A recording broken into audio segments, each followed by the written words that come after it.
उत्तराखंड विधानसभा चुनाव के लिए भारतीय जनता पार्टी ने उम्मीदवारों की पहली लिस्ट जारी कर दी है। इसमें 59 उम्मीदवारों के नाम हैं। आपको बता दें, उत्तराखंड के सीएम पुष्कर सिंह धामी को खटीमा से चुनाव में उतारा गया है।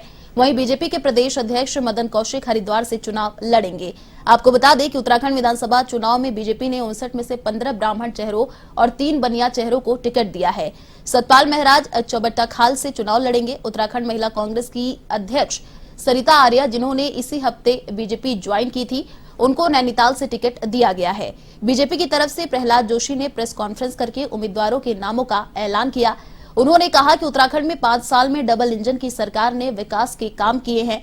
वह बोले कि यह दशक उत्तराखंड का दशक है। जनता के सपनों को साकार करने के लिए हम जनता के बीच जा रहे हैं।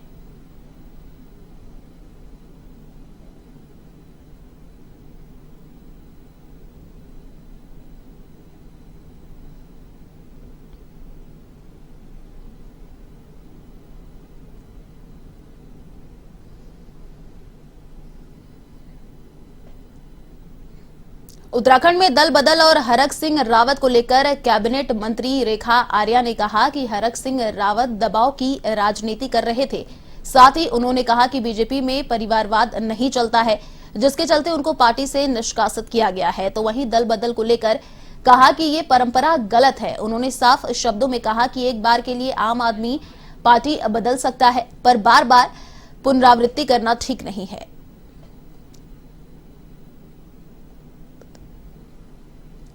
वो चले गए। मैं समझती हूँ कि जिस प्रकार से उनकी एक्टिविटीज रही है, निश्चित रूप से दुर्भाग्यपूर्ण रही हैं, और वो बने रहते तो शायद अच्छा रहता। और पार्टी ने हर प्रकार से अपने सदस्य को या अपने मंत्री को बनाए रखने का हर प्रकार से प्रयास किया, लेकिन निश्चित रूप से हमारे यहाँ पे परिवारवाद की कोई जगह नहीं है, और इस प्रकार के दबाव की भी हमारे यहाँ पे कोई विशेष जगह नहीं होती है, जिसका संदेश जो है पार्टी ने उनको निष्कासित करके दे दिया है। और मैं समझती हूँ कि यह कार्रवाई को लेकर हमारी पूरी भारतीय जनता पार्टी और हमारे आम जनमानस की भावना भी यही है कि किसी चीज की भी कोई अति की भी कोई सीमा होनी चाहिए।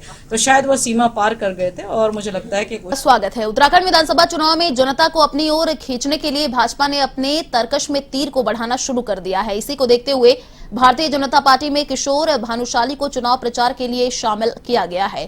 किशोर भानुशाली ने कहा कि वह भारतीय जनता पार्टी के साथ तन मन धन से शुरू से ही थे और आगे भी रहेंगे।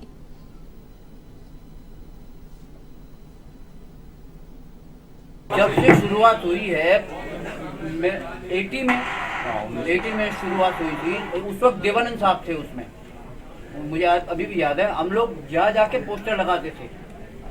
तब से लेके मैंने बताया ना, मैं तन मन धन से, तब से मैं भारतीय जनता पार्टी को दिल से हूँ मैं, और मोदी जी का बहुत बड़ा भक्त हूँ मैं। कौन नहीं है, सभी लोग। उत्तराखंड में विधानसभा चुनाव की हलचल तेज हो गई है। इसी बीच थराली विधानसभा सीट पर कांग्रेस के कार्यकारी प्रदेश अध्यक्ष प्रोफेसर जीतराम के नेतृत्व में राज्य स्वराज पार्टी के विधानसभा और जिला स्तरीय पदाधिकारियों ने कांग्रेस का दामन थाम लिया। कुलसारी में कांग्रेस के कार्यकारी प्रदेश अध्यक्ष और थराली सीट पर कांग्रेस के संभावित प्रत्याशी प्रोफेसर जीतराम ने इन लोगों को कांग्रेस की सदस्यता दिलाई। तो वहीं राज्य स्वराज पार्टी के जिलाध्यक्ष कलम सिंह राणा, विक्रम राम मेहर और राजीलाल रोधियाल समेत अन्य लोगों ने कांग्रेस की सदस्यता ग्रहण की। आदरणीय एनएस भंडारी जी और जो प्रत्याशी थे विक्रम राम मेहर जी और उनकी तमाम टीम ने, आज कार्यकर्ताओं ने कांग्रेस की सदस्यता ग्रहण की, आज कांग्रेस में सम्मिलित हुए। हम उनके आभारी और धन्यवाद करते हैं। इसी तरह से आज कल भी कुछ लोगों ने, पूर्व क्षेत्र पंचायत माल बजवाड़ के पंचम सिंह जी थे, उन्होंने भी भारतीय जनता पार्टी को छोड़ करके कांग्रेस की सदस्यता ग्रहण की। क्षेत्रीय पार्टी बना तो लेते हैं, अध्यक्ष बन जाते हैं, लेकिन वो मुख्यमंत्री के सपने देखने लग जाते हैं। हमने बहुत मेहनत करी। हमने क्षेत्र में पूरा घूम करके, हम क्षेत्र भ्रमण पे हमने सारी जन समस्याएं सुनी, और मुझे लगा कि मैं इतना समय यहाँ पे दे नहीं पाया। मैं इतना समय दे नहीं पाया अपने क्षेत्र में, इतने घूमने में नहीं रहा, ना मतलब सक्षम नहीं रहा। और जब मैं जहाँ भी गया तो मेरे को कई लोगों ने यही बोला कि जीतराम जी के पक्ष में, कहीं यही सवाल मेरे से हुए कि जीतराम को हम देखना चाहते हैं। उत्तराखंड में 2017 में पुरोला से निर्दलीय प्रत्याशी रहे दुर्गेश लाल कांग्रेस छोड़कर फिर से भाजपा में शामिल हो गए हैं। राज्यसभा सांसद नरेश बंसल की मौजूदगी में उन्हें ज्वाइनिंग कराई गई। माना यह जा रहा है कि दुर्गेश लाल पुरोला विधानसभा से बीजेपी के प्रत्याशी हो सकते हैं। आपको बता दें कि दुर्गेश लाल को निर्दलीय प्रत्याशी के तौर पर पिछले चुनाव में 14,000 मत प्राप्त हुए थे।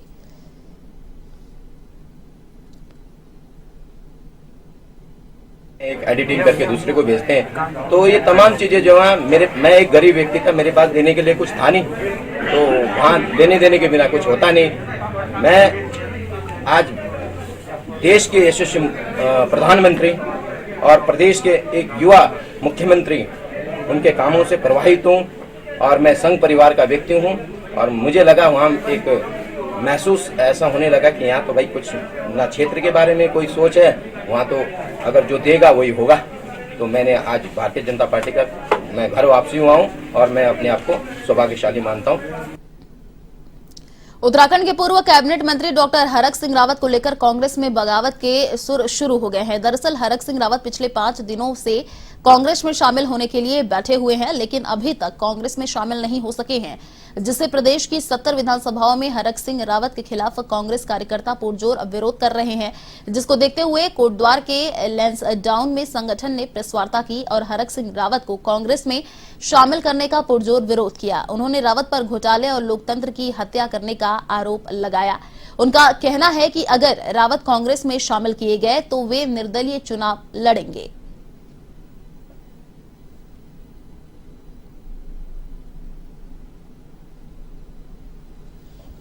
व्यक्ति चरित्रहीन है, जिस व्यक्ति का कोई आधार नहीं है, जिस व्यक्ति को कोटद्वार की जनता ने यहाँ से भगाने का काम कर रही है और उस व्यक्ति को यदि कांग्रेस पार्टी ज्वाइन करा के लैंसडाउन चुनाव लड़ने के लिए भेजती है, उसका पुरजोर विरोध किया जाए। पार्टी अभी तो कोई निर्णय नहीं लिया है, लेकिन हमने इसीलिए आज कोटद्वार जो है, कोटद्वार से संदेश भिजवा दिया है पार्टी के प्रदेश संगठन को और राष्ट्रीय नेतृत्व को कि ऐसे व्यक्ति को कांग्रेस पार्टी के संस्था ग्रहण न करवाई जाए। हमारे संगठन ने पूरे लैंसडाउन विधानसभा के संगठन ने, शीर्ष नेतृत्व ने, हमारे यहाँ के लैंसडाउन विधानसभा के सब ने विरोध प्रदर्शन किया है यहाँ पे कि 12 कैंडिडेट है जिन्होंने आवेदन किया था उनको ही टिकट दिया जाए। और जिस प्रकार से बातें उठ के आ रही हैं कि हरक सिंह रावत जी को कांग्रेस में शामिल करना है, आज हम उनके विरोध में उनको कांग्रेस में शामिल ना किया जाए, उनके विरोध में यहाँ पे हमारा पूरा संगठन नैनीडांडा ब्लॉक, रिखनीखाल ब्लॉक और जयरीखाल ब्लॉक का यहाँ पहुँचा है। अपने उम्मीदवारों को फाइनल करने के मामले में कांग्रेस के भीतर पेच फंस गए हैं। कांग्रेस पार्टी अपनी पहली लिस्ट अभी जारी नहीं करेगी। एक बार फिर स्क्रीनिंग कमेटी की बैठक होगी और केंद्रीय चुनाव समिति की बैठक शुक्रवार को होगी। शुक्रवार शाम को होने वाली इस बैठक के बाद कांग्रेस पहली लिस्ट पर कोई ऐलान कर सकती है। बताया जा रहा है कि पार्टी में कुछ नेताओं के आने जाने और बीजेपी की घोषणा के मद्देनजर कांग्रेस की पहली लिस्ट की घोषणा में देर हो रही है।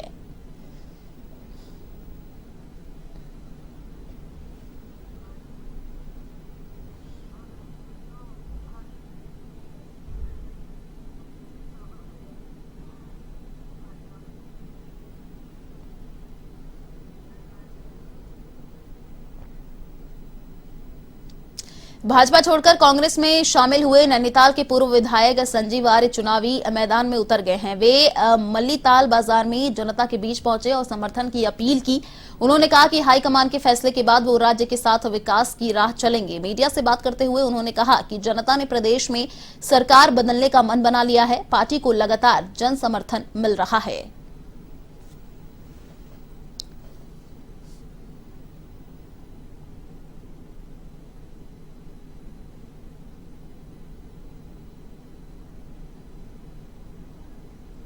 और सबसे महत्वपूर्ण बात है कि इस वक्त जनता परिवर्तन का मन बना चुकी है। डबल इंजन की सरकार रही है।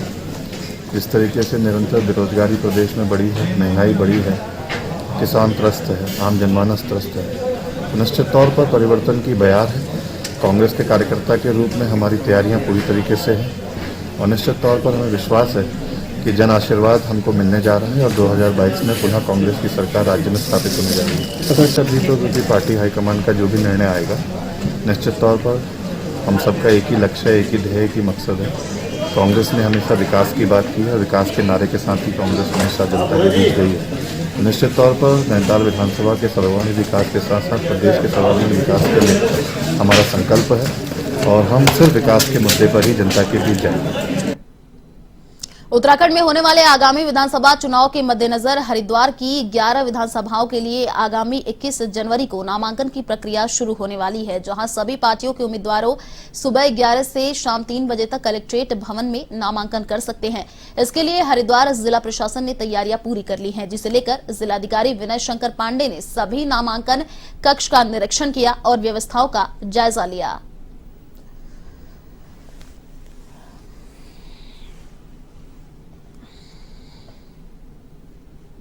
इक्कीस तारीख को नामांकन की प्रक्रिया हमारे यहाँ प्रारंभ हो रही है और जो हमारे राजपत्रित अवकाश हैं उसको छोड़कर बाकी दिनों यह नामांकन की प्रक्रिया अपनाई जाएगी। कलेक्ट्रेट में ही सारे नामांकन होने हैं। 11 विधानसभा सीटों के सभी के कक्ष आवंटित हैं और ये सभी पॉलिटिकल पार्टीज को भी बता दिया गया है कि सभी का नामांकन प्रातः 11 बजे से और 3 बजे तक नामांकन पत्र होगा। भाजपुर स्थानीय प्रशासन ने विधानसभा चुनाव के चलते होने वाले नामांकन की तैयारियां पूरी कर ली हैं, जहां एसडीएम कार्यालय में पूर्ण रूप से बैरिकेडिंग लगाकर चुनाव को संपन्न कराने की व्यवस्था की गई है। वहीं नामांकन कक्ष से लेकर पूरे परिसर को सीसीटीवी कैमरे से कवर किया गया है। इस दौरान सहायक रिटर्निंग ऑफिसर पवन कुमार ने बताया कि नामांकन के दौरान प्रत्याशी के साथ 2 लोगों को परिसर और नामांकन कक्ष में आने की अनुमति दी गई है।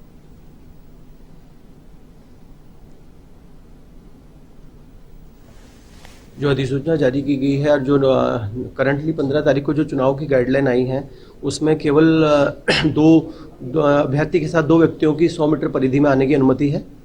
और हमारी चुनाव की तैयारियां, कल से नामांकन प्रारंभ की तिथि है और कल से हमारी पूरी तैयारी है। जो भी प्रपत्र चुनाव आयोग को जाने हैं उसके लिए हमने पूरी तैयारी कर रखी है और आज हम उसी कार्य में लगे हुए हैं, अपना काम निपटाना है। उत्तराखंड में आदर्श आचार संहिता का सख्ती से पालन कराने के लिए लालकुआं पुलिस प्रशासन पूरी तरह मुस्तैद है। तो वहीं पुलिस क्षेत्राधिकारी शांतनु पाराशर की अगुवाई में चेक पोस्ट पर सघन चेकिंग अभियान चलाया जा रहा है, जिसमें पुलिस ने आचार संहिता और कोविड नियमों का उल्लंघन करने वालों के खिलाफ कार्रवाई की है। इस दौरान पुलिस ने 1 दर्जन से ज्यादा वाहनों के चालान भी काटे। साथ ही बाहर से आने जाने वालों पर गहनता से नजर रखी जा रही है।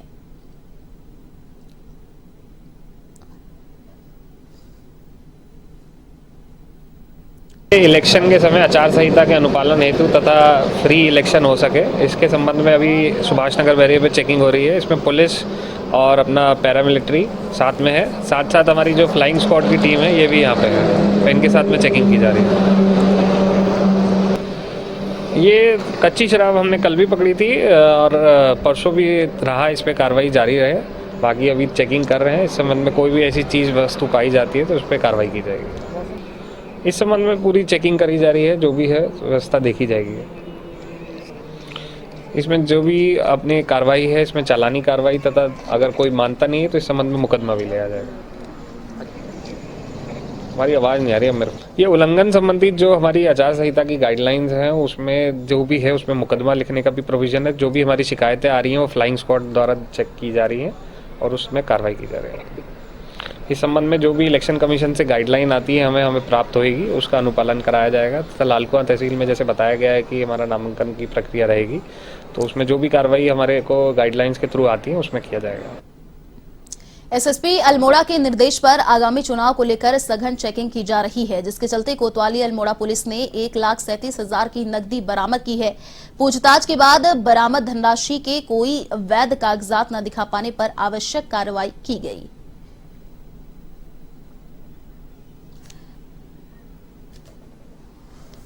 अल्मोड़ा के सल्ट के दुरुस्त गांव, नेवल गांव, खदेरा गांव और रगड़गाड के ग्रामीणों ने विधानसभा चुनाव का बहिष्कार करने का ऐलान किया है। उनका कहना है कि सरकारों ने अभी तक यहां पर सड़कें नहीं बनवाई, जिसकी वे लंबे समय से मांग कर रहे हैं। चुनाव के समय जनप्रतिनिधि सड़क का आश्वासन देते हैं लेकिन करते कुछ नहीं।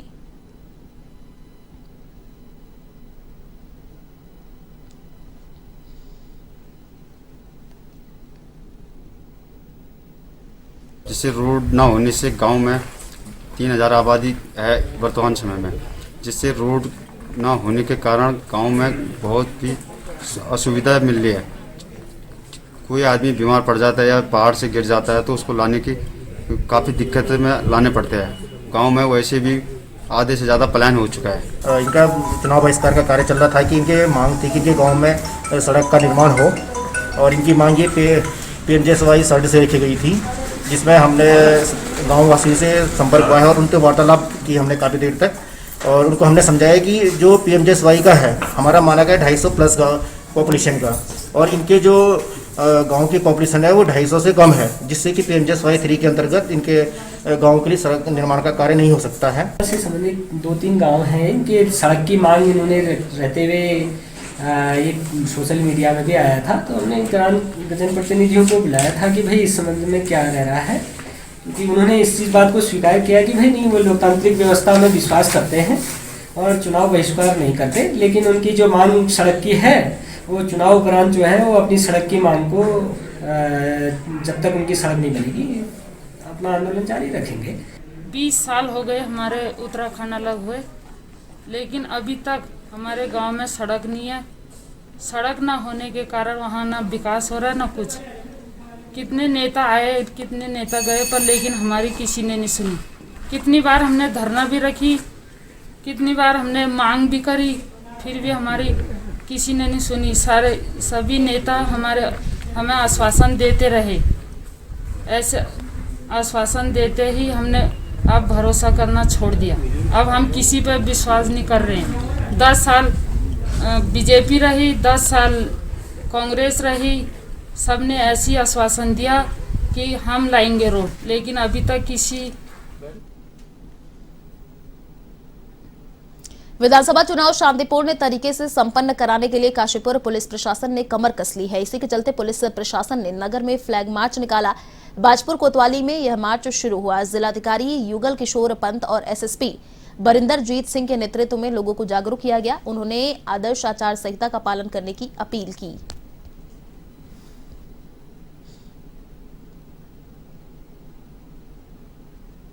क्योंकि 14 फरवरी को यहाँ मतदान होना है और अभी हमारे पास बहुत सी बाहर से फोर्सेस आ रही हैं, तो इन फोर्सेस को हम एरिया डोमिनेशन के लिए एरिया दिखाते हैं, तो उसी के उस पर ये फ्लैग मार्चेस हम जनपद के विभिन्न स्थानों में, विभिन्न शहरों में कर रहे हैं।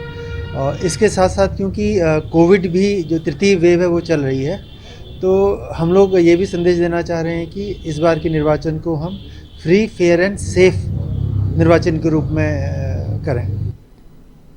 पिछले दिनों हरिद्वार में हुई धर्म संसद और उसके बाद संतों की गिरफ्तारी के बाद उठे विवाद पर अब निरंजनी अखाड़े के आचार्य महामंडलेश्वर ने अपनी प्रतिक्रिया देते हुए कहा है कि धर्म संसद अनादिकाल से चली आ रही परंपरा है, जिससे धर्म, समाज और देश हित वाले संतों का होना आवश्यक है। जल्द ही वे वरिष्ठ संतों के साथ बैठक पर उक्त मामले पर कोई निर्णय लेंगे।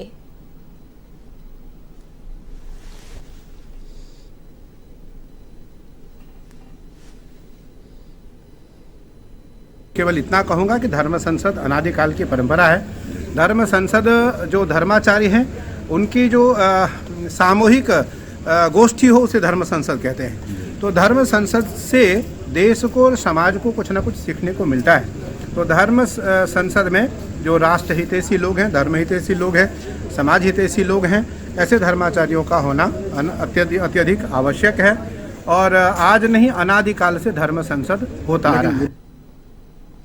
उधम सिंह नगर के खटीमा में उत्तराखंड पंजाबी महासभा ने बुधवार को लोहड़ी महोत्सव धूमधाम से मनाया। इस दौरान उत्तरांचल पंजाबी महासभा के प्रदेश सचिव मनोज वाधवा ने बताया कि लोहड़ी महोत्सव के दौरान उन प्रतिभाओं को सम्मानित किया जाता है जो शिक्षा के क्षेत्र में उत्कृष्ट कार्य करते हैं। वहीं इस दौरान मुख्य अतिथि के रूप में आप पार्टी के पूर्व प्रदेश अध्यक्ष भी मौजूद रहे।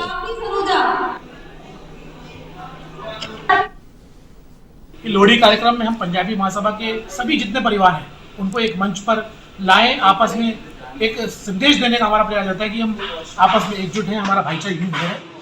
यूथ के लिए मेरा एक पूरे देश के यूथ के लिए एक मेरी अपील भी है और मैं उनसे कहना चाहता हूँ कि कहीं ना कहीं अपने सामाजिक जड़ों से हमें जुड़ा रहना चाहिए।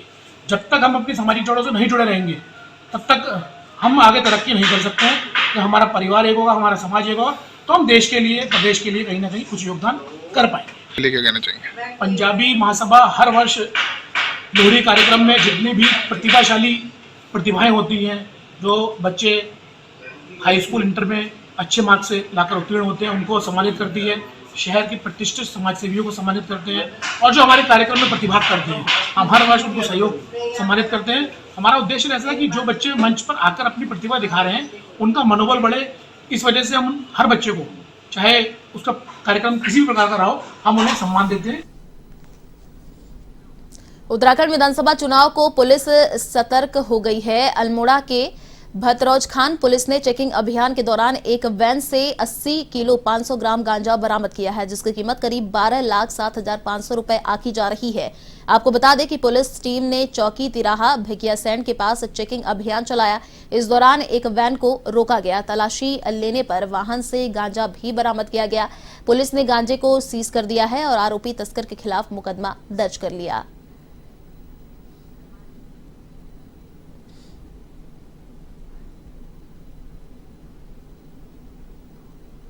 हरिद्वार के सिडकुल के अन्यायी गांव में चोरों के हौसले बुलंद हैं। वे हथियारों के बल पर ग्रामीणों को डरा भी रहे हैं। यहां चोरों ने चोरी कर भागने के दौरान फायरिंग भी कर दी, जो एक युवक को जाल के लग गई, जिससे वह गंभीर रूप से घायल हो गया। ग्रामीणों ने आनन फानन घायल को अस्पताल में भर्ती कराया। वहीं पुलिस आरोपियों की तलाश में जुटी हुई है।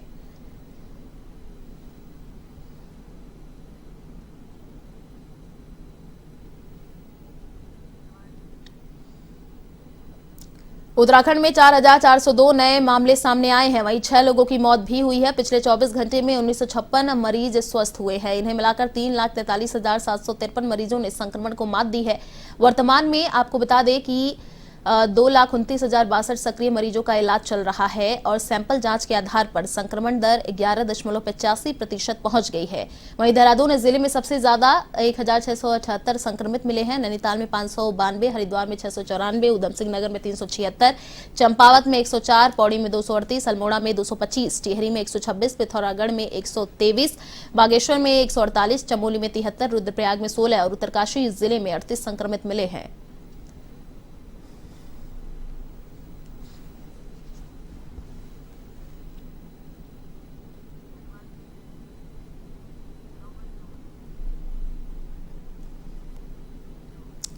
लालकुआ दुग्ध संघ और सेंचुरी पेपर मिल में कई दर्जन कर्मी कोरोना संक्रमित पाए गए। नैनीताल दुग्ध संघ लालकुआ में 27, सेंचुरी पल्प एंड पेपर मिल में 37 और लालकुआ में 26 लोग कोरोना संक्रमित पाए गए हैं। आपको बताते चले कि ये संघ दुग्ध उत्पाद का एक बहुत बड़ा केंद्र है, जहां प्रतिदिन कई दुग्ध उत्पादों का कर्मचारियों के संपर्क में आना होता है। यहाँ के कर्मचारियों का संक्रमित पाया जाना एक बहुत बड़े खतरे की घंटी है।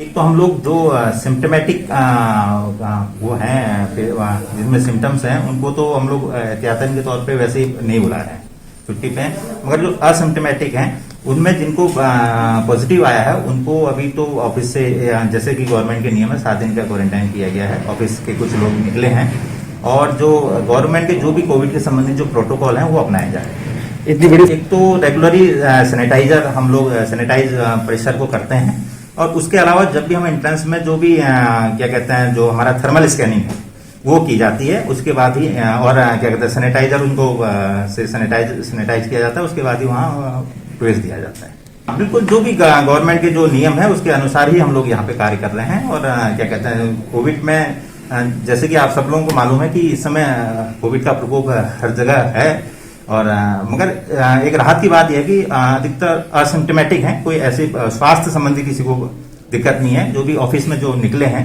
वो क्या कहते हैं असिम्टोमेटिक लोग हैं और उनको 1 हफ्ते का जो भी अभी क्वारंटाइन।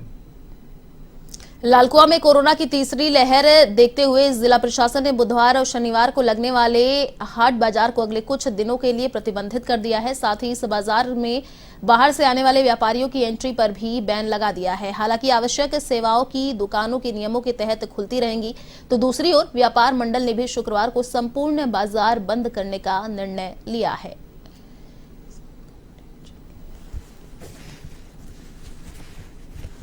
से व्यापार मंडल से वार्ता के उपरांत ये तय किया गया है कि लाल कुआं में शुक्रवार को बाजार बंद रखा जाएगा कोविड के तहत। चूंकि केसेस बढ़ रहे हैं कोविड के अभी, तो ऐसे में आवश्यक हो जाता है कि आवश्यक वस्तुओं को छोड़कर शेष दुकानें शुक्रवार को बंद रहें। नॉर्मल डेज में भी जो दुकानें खुले हैं उसमें सोशल डिस्टेंसिंग का, मास्क का पालन किया जाए। इसके अतिरिक्त जो हाट बाजार है, हाट बाजार में एक रैंडम चेकिंग मेरे द्वारा करवाई गई थी, उसमें कुछ लोग जो है पॉजिटिव पाए गए थे। तो हाट बाजार को फिलहाल के लिए अभी कहा गया है कि 1-2 दिन उसको सैनिटाइज करा दिया जाए स्थल को, किंतु व्यापार मंडल के लोगों का कहना है कि हाट बाजार खुली जगह है और यहाँ पर सोशल डिस्टेंसिंग के नॉर्म्स के साथ ये बाजार लगाया जा सकता है और लोगों की रोजमर्रा की आवश्यकताएं जैसे सब्जियां हैं, ये सब इसमें जो है बिक्री के लिए आती हैं। तो अगर कोविड को देखते हुए इसमें कोई निर्णय लिया जाएगा।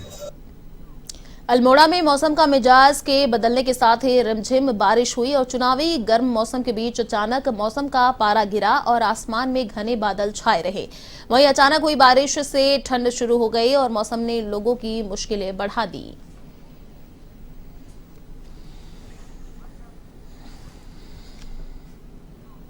फिलहाल इस बुलेटिन में इतना ही। देश और दुनिया की तमाम बड़ी खबरों को देखने के लिए आप देखते रहिए A1 टीवी। नमस्कार।